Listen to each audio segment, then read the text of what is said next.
যে কোম্পানিকে ইডি বন্ধ করে দিয়েছিল এবং তারা অ্যারেস্ট হওয়ার কাতারে ছিল অবৈধ ওষুধ বানানোর জন্য, 4 দিন পরে 25 কোটি টাকার বন্ড ভারতীয় জনতা পার্টিকে দিয়েছে এবং আজ পর্যন্ত সেই কোম্পানিটা অপারেশনাল, একটা মানুষও অ্যারেস্ট হয়নি এবং সেই তথ্যটাকেও মানুষের সামনে ভারতীয় জনতা পার্টি নিয়ে আসেনি। এই যে কতগুলো তথ্য আমি দিয়েছি, এগুলো আমার মনের বানানো তথ্য নয়, আপনারা গুগলে গিয়ে চেক করবেন, এই তথ্যগুলো সব সামনে।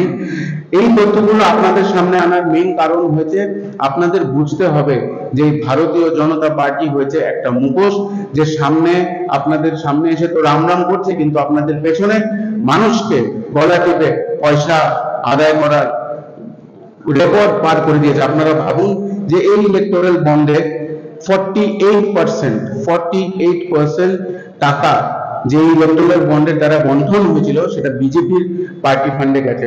তো ওরা যে বড় বড় কথা বলে এবং বড় বড় গ্যারান্টি দেয়, আমার প্রশ্ন রাজ্যবাসীকে একটাই, যে আজ পর্যন্ত কোন গ্যারান্টিটা ভারতীয় জনতা পার্টি পুরো করতে পেরেছে?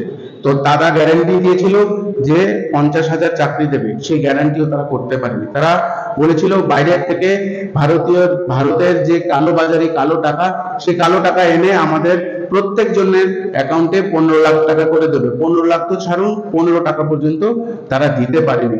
তো আমি রাজ্যবাসীকে এই ইলেকটোরাল বন্ড নিয়ে এই জন্য অবগত করাতে চাই, কারণ বিজেপির যে ফাইন্যান্স মিনিস্টার এখন, সেই নির্মলা সীতারামনজি, ওনার যে হাজবেন্ড, ওনার যে স্বামী, ওনার নাম হয়েছে পারাকালা প্রভাকর, যিনি আজকে ওয়ার্ল্ডের one of the best economist, আমি বলবো ভারতবর্ষের একজন ভালো ইকোনমিস্ট, এবং ওনার যে স্ত্রী, উনি হচ্ছে গিয়ে ভারতের ফাইন্যান্স মিনিস্টার নির্মলা সীতারামনজির হাজবেন্ড, ওপেন বলেছেন যে এই ইলেকট্রাল বন্ডটা, ভারতীয় জনতা পার্টির এই ইলেকট্রাল বন্ড খালি দেশের না, পুরো বিশ্বে আজ পর্যন্ত হওয়া সবচেয়ে বড় স্ক্যাম, সবচেয়ে বড় ঠকবাজ।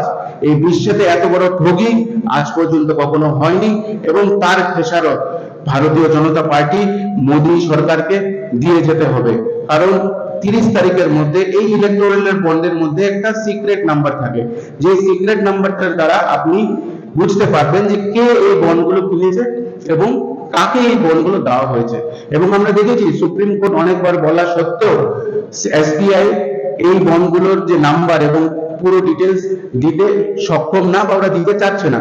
কিন্তু লাস্ট হিয়ারিং এ সুপ্রিম কোর্ট ক্লিয়ারলি বলে দিয়েছে যে পুরো তথ্য যাতে তাদেরকে দেওয়া হয়। এবং আমি মিডিয়ার মাধ্যমকে বলতে চাই যে এইসব তথ্য আপনারা তুলে ধরবেন, কারণ মানুষের জানা উচিত যে তাদের টাকা, তাদের জন্য রাশিত যে টাকাগুলো, সেগুলো কোথায় যাচ্ছে।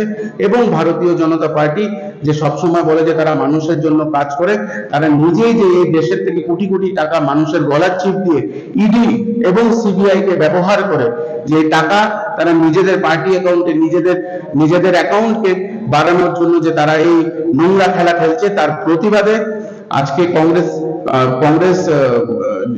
যুব কংগ্রেস আজকে আবার উঠাচ্ছে। এবং আমরা কিছুদিনের মধ্যেই সিবিআই কে ঘেরাও করব, আমাদের আগরতলা সিবিআই আমরা ঘেরাও করব, এবং আমরা প্রশ্ন করতে চাই যে কার স্বার্থে যে কোম্পানিগুলোকে রেড করা হয়েছে, সেই কোম্পানিগুলো যখন বন্ড, কেউ 100 কোটি, কেউ 50 কোটি, কেউ 70 কোটি টাকার বন্ড ভারতীয় জনতা পার্টির পার্টি ফান্ডে দিয়েছে, তারপরে কেন সেই রেডের আর কোনো জবাব হয়নি?